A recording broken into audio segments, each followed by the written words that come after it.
Hola, mis queridos hermanos y hermanas, bienvenidos a una nueva semana del estudio de Ven, Sígueme. Esta semana estamos estudiando las secciones 115 a la 120 de Doctrina y Convenios. El tema de la semana es: su sacrificio será más sagrado para mí que su ganancia.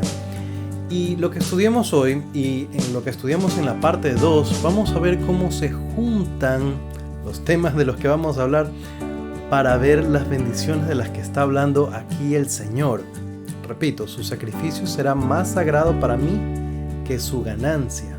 Veamos entonces, a través de todo lo que vamos a estudiar hoy en la segunda parte, cómo estos temas se ensamblan para llegar a esa conclusión y por sobre todo, qué significa esa conclusión, qué es lo que espera el Señor de nosotros, cuáles son las bendiciones mayores que podemos obtener que tienen que ver con el sacrificio. Yo soy Daniel Ampudialazo, este es el estudio de Ven, Sígueme, bienvenidos.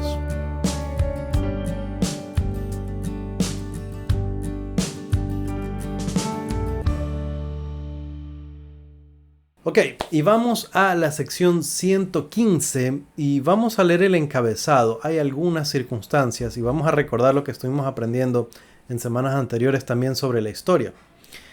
Dice el encabezado: revelación dada por medio de José Smith, el profeta, en Far West, Missouri, el 26 de abril de 1838, en la que se da a conocer la voluntad de Dios concerniente a la edificación de ese lugar y de la casa del Señor. Esta revelación se dirige a los oficiales presidentes de la iglesia y a los miembros de ella. Ok, tenemos el contexto específico de esta sección. ¿Qué había estado pasando? Lo hemos conversado en las últimas semanas. Los problemas se estaban poniendo bien serios en varios de los asentamientos que tenían los santos en aquella época. Y los tenemos en dos estados. Están en Missouri, están en Ohio, y en ambos hay dificultades. Pero hay mayores dificultades en Ohio. Ahora, como les decía, hay un sinnúmero de situaciones difíciles. La semana pasada conversamos que aún miembros del Quórum de los 12, varios de los 70, estaban no solamente hablando mal de José, sino que estaban activamente teniendo reuniones para ver cómo lo sacaban. Esto viene por varios descontentos que tenían muchos miembros de la iglesia con cómo se estaban llevando a cabo las cosas. Y ahí es donde viene la prueba de la fe y del testimonio. Para mí es muy triste, cuando estaba estudiando la lección para esta semana, encontrar que aún los 3 testigos del libro de Mormón, no los 8, los 3, estaban también en este grupo de personas que estaban en contra del presidente de la iglesia, en contra de José Smith. Y me hizo recordar los problemas que tuvieron Ley y su familia cuando viajaron, porque varios de estos problemas vienen por asuntos de organización y asuntos de dinero. Como sabemos, la iglesia había formado esta especie de banco. No era un banco porque no consiguieron la certificación nunca, pero esta sociedad, esta asociación, y fracasó porque justo ese año, fue en 1837, un año antes de esto, hubo una crisis muy fuerte en Estados Unidos, una crisis económica que obligó a muchos bancos que tenían muchos años, a cerrar, y muchas entidades tuvieron problemas serios, problemas financieros. Para ellos que recién estaban empezando, perdieron mucho dinero. Muchos miembros de la iglesia perdieron dinero ahí. La iglesia en sí también. Y entonces esto hizo tambalear el testimonio de varios de estos miembros de la iglesia, al punto de estar en contra del profeta. Yo les mencionaba que me hace recordar a Ley y su familia, porque cuando a Nefi se le rompe el arco y empezaron a tener dificultades para obtener comida, ahí fue cuando aún Ley se quejó contra el Señor. Y bueno, Lamán y Lemuel, que eran los más rápidos y los más prontos, ni se diga. Esto me hizo pensar, al meditar en estas cosas, ¿cuáles son las posibles tentaciones, cuáles son los posibles desafíos que nos podrían separar de la iglesia, que nos podrían apartar de nuestro testimonio o que podrían debilitar nuestro testimonio? Y me puso a pensar mucho, porque estas personas habían visto milagros. Como les dije, estamos hablando de los 3 testigos del libro de Mormón y varios de los miembros del Quórum de los 12. Pensar que ellos, que habían visto milagros, que estaban de cerca con José, que lo conocían personalmente, pudieran ser arrastrados hacia afuera, me hace pensar a mí que nosotros deberíamos tener muchísimo cuidado. Como les dije, en la sección 115 vamos a hablar de algo muy relacionado con la organización de la iglesia. Primero versículo 4 dice: porque así se llamará mi iglesia en los postreros días, a saber, la iglesia de Jesucristo de los santos de los últimos días.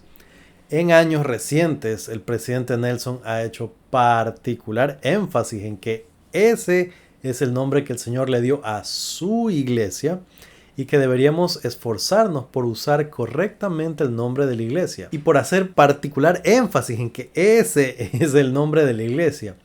Hemos aprendido y aún recordado acerca de eso en la última conferencia también, donde se nos recordó la instrucción del presidente Nelson. No voy a hablar demasiado de ello porque lo hicieron mucho mejor y muy bien durante la conferencia, y obviamente el presidente Nelson hace varios años cuando presentó el asunto. Brevemente vamos a decir que el nombre de la iglesia es perfecto. Cada palabra que está allí, cada palabra tiene peso y tiene relevancia. Puede parecer muy largo, pero si realmente analizamos el contenido de cada palabra, nos vamos a dar cuenta que cada uno está ahí por una razón que es esencial y que es un resumen, no es muy largo, es un resumen increíble de todo lo que necesitamos para entender que esta es la iglesia restaurada del Señor Jesucristo. Podría haber tenido un nombre todavía más largo, pero cada palabra es esencial, es perfecta, está allí y el nombre fue puesto por el mismo Señor Jesucristo. Es su iglesia, así que es su privilegio, su derecho llamarla como Él desee, o más bien como Él sabe que debe llamarse. Y como lo hemos aprendido también de la revelación que el Señor mismo dio a los nefitas, poco tiempo después de haberlos visitado y haber partido a los cielos, cuando los discípulos, los apóstoles del Señor Jesucristo, se hallaban reunidos en oración y pidieron en su nombre, Él se les apareció y les dijo que debían llamar a la iglesia por su nombre, porque si era el nombre de alguna otra persona, entonces era la iglesia de esa persona. Entonces no somos la iglesia mormona, no somos la iglesia de los mormones, no somos la iglesia del libro de Mormón, o quién sabe de qué principio de la iglesia. Somos la iglesia de Jesucristo. Pertenecemos a la iglesia de Jesucristo, de los santos de los últimos días. Y vamos a avanzar. Vamos a los versículos 5 y 6. De cierto os digo a todos, levantaos y brillad para que vuestra luz sea un estandarte a las naciones, a fin de que el recogimiento en la tierra de Sión y sus estacas sea para defensa y para refugio contra la tempestad y contra la ira, cuando sea derramada sin mezcla sobre toda la tierra. Interesante que después que se da el nombre de la iglesia, se dice esto, están necesariamente relacionados. Ahora, conocemos el nombre de la iglesia, sabemos a quién pertenece, en otras palabras, sabemos a quién servimos. Y se nos enseña, se nos manda, levantaos y brillad para hacer un estandarte a las naciones. A mí me gusta mucho cómo Jesucristo lo enseñó a los nefitas, porque a ellos Él les dijo, yo soy la luz que debéis sostener en alto, aquello que me habéis visto hacer. Esto no nos da a donde mucho preguntarnos, bueno, ¿y cómo es eso de sostener la luz en alto? ¿Que hay que salir bien bañado a la calle? O tantas cosas que podríamos imaginarnos, pero, y aún esa es una forma de dar testimonio de Cristo, para ustedes, ya aplicándolo, ya diciendo, ok, pero ¿qué significa ser una luz a las naciones? ¿De qué manera usted puede ser una luz a las naciones? ¿O de qué manera es una luz a las naciones? ¿Qué podemos hacer? ¿Qué se recomienda? ¿Qué significa lo que Jesucristo dijo? Aquello que me habéis visto hacer. Si esa es la luz que debemos sostener en alto, entonces nosotros, ¿qué cosas hacemos? Ahora, esto tiene un propósito. Se da el nombre, se nos dice que debemos ser una luz a las naciones, y de ahí dice, a fin de que. Es decir, todo esto con el propósito de que el recogimiento en la tierra de Sión y sus estacas sea para defensa y para refugio. Esto a mí me hace pensar en muchas cosas. Propósito. Estamos poniendo la luz de Cristo en alto para recoger a Sión. En la tierra de Sión dice, y sus estacas. Y esto con el propósito de que sea para defensa. Hace un momento estábamos conversando de las cosas que podrían debilitar nuestro testimonio o que nos podrían sacar de la iglesia o irnos en contra de los principios o de los líderes de la iglesia, como pasó para muchos de estos hermanos, a quienes no deberíamos juzgar muy duramente. Esa época, la época de establecer la iglesia, fue particularmente difícil. Así que yo me imagino con mucha tristeza las historias de estos hermanos que estaban alejándose de la iglesia o que estaban en contra de José. No los veo a ellos con molestia, con coraje, con odio. Me da mucho pesar y me imagino lo difícil que tiene que haber sido esos tiempos para que aún personas que hayan estado cerca de José terminen lejos de José. Estoy riéndome un poquito porque realmente prefiero reír que llorar, pero me da mucho, mucho, mucho pesar pensar en las dificultades que ellos pasaron y lo que pasó. Ahora, ¿cómo nosotros evitamos eso? El consejo de Jesucristo para nosotros es claro. Tenemos que levantar la luz y tenemos que establecer la iglesia a fin de que el recogimiento en la tierra de Sion y sus estacas sea para defensa y refugio. Entonces, habla de refugio contra la tempestad, contra la ira, cuando sea derramada sin mezcla sobre toda la tierra. ¿Qué tiene que ver con nosotros? Alguien podría pensar, bueno, nosotros no establecemos Sion. Por supuesto que sí. Y lo hacemos estableciéndolo en cualquiera de sus estacas. Para ellos el mandamiento fue específico. Se les mandaba a Far West, se les mandaba a lugares muy, muy puntuales. Y vamos a ver más de eso un poquito más adelante. Pero se los enviaba a lugares muy específicos a establecer Sion. Podríamos leer acerca de cuál era Sion para ellos, pensar que, no, los miembros tenemos que ir allá o tenemos que ir a Utah, pero realmente nosotros debemos establecer Sion en sus estacas. Y todas las estacas son la iglesia verdadera. Yo pienso que a veces en broma nosotros visitamos algún barrio, vemos alguna cosa rara y decimos aquí la iglesia es menos verdadera, pero eso es broma nomás. La iglesia de Jesucristo, de manera oficial, tiene barrios, tiene estacas, tiene ramas por casi todo el mundo. Hay lugares donde todavía no hay por problemas muy específicos, pero estamos por casi todo el mundo y la iglesia verdadera existe con el poder del sacerdocio en todos esos lugares y nuestra responsabilidad es, donde estemos, desde ahí, establecer Sion. Ahora, pasemos a los versículos 14 y 15. Dice, si no construyase una casa a mi nombre de acuerdo con el modelo que les mostraré, y si mi pueblo no la construye conforme al modelo que yo muestre a su presidencia, no la aceptaré de sus manos. Aquí se les está enviando a construir un templo en estos nuevos lugares, como les digo que se les está enviando a establecerse. Algo que es particularmente para mí notorio es que a donde van el Señor les manda a establecer templos. Y en aquella época ellos construían los templos y luego perdían esos templos, así que dolía en el alma. El templo de Kirtland lo tuvieron por 2 años, nada más. Fue mucho esfuerzo, mucho sacrificio, dolió en el alma, ya hablamos de eso. Ellos gozaron de ese templo por 2 años y luego tuvieron que dejarlo. Tuvieron que huir. Entonces que se les mande aquí construir un templo es desafiante, porque ellos saben que lo construyen y no saben qué va a pasar después, pero se les manda a construirlo y algo particular es que se les manda a construirlo tal como el Señor dice. Y si no es conforme al modelo que se les da, entonces el Señor no lo acepta. Esto a mí me recordó el caso de Caín y Abel, que Abel ofrecía un sacrificio grato para el Señor. Abel lo hacía bien y Caín no. Abel hacía lo que se le había pedido y Caín hacía otra cosa. La ofrenda de Caín no fue aceptada, fue rechazada porque no era lo que el Señor pedía. No se trata simplemente de poner esfuerzo, no se trata simplemente de hacer sacrificios. Se trata de hacer lo que el Señor dice que haga, lo que Él me pide. Entonces nosotros fácilmente Satanás puede seducirnos a pensar, no vas a hacer esto, pero puedes hacerlo de acá y vale, ¿por qué no? Está bien. Pero el Señor nos pide que seamos muy específicamente, que seamos y que hagamos lo que Él nos pide, no otra cosa.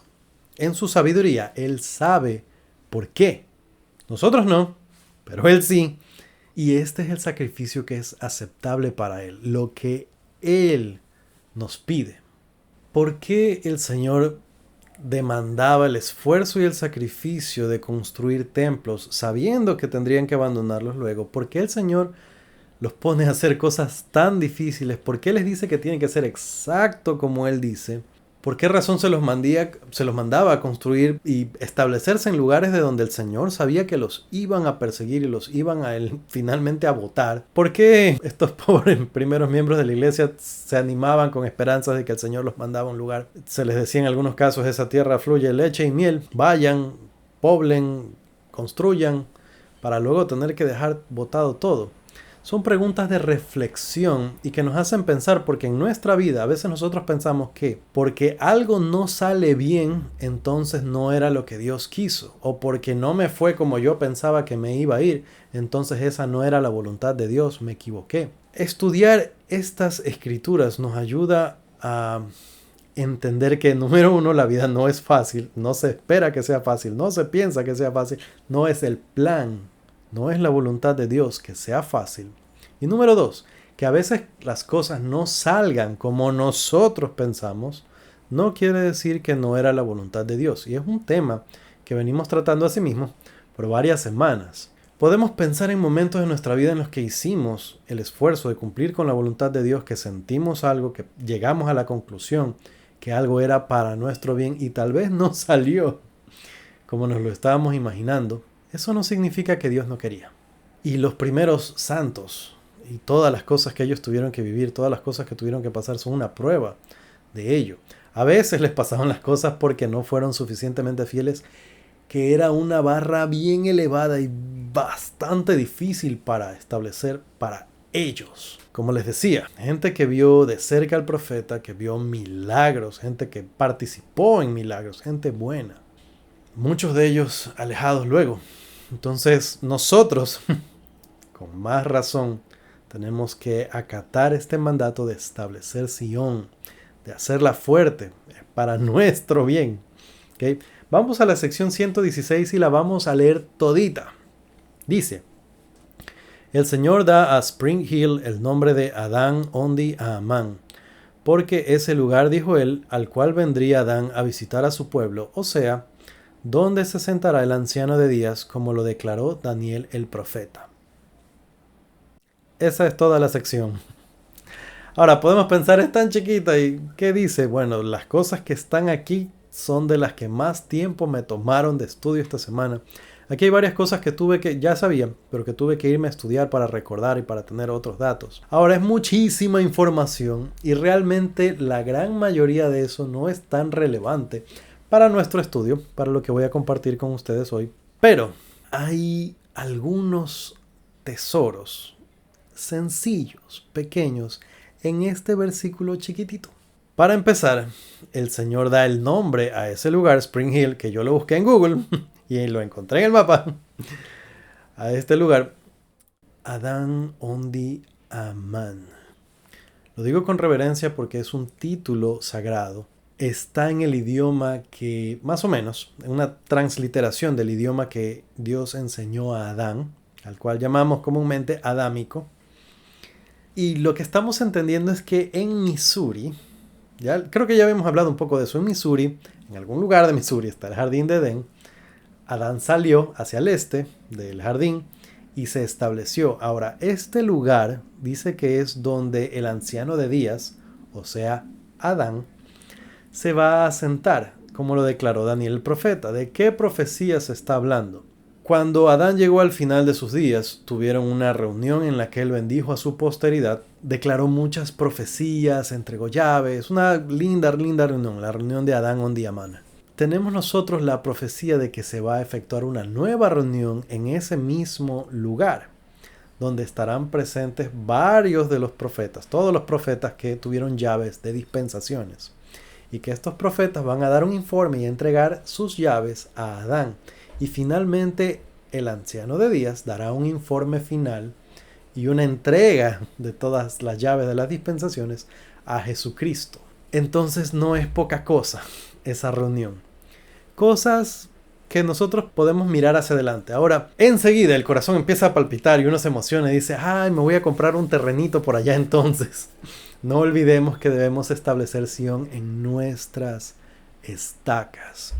Una conversación que yo tuve con mi mamá hace muchísimos años. Hablábamos con mi mamá y ella me decía de varios hermanos que habían emigrado.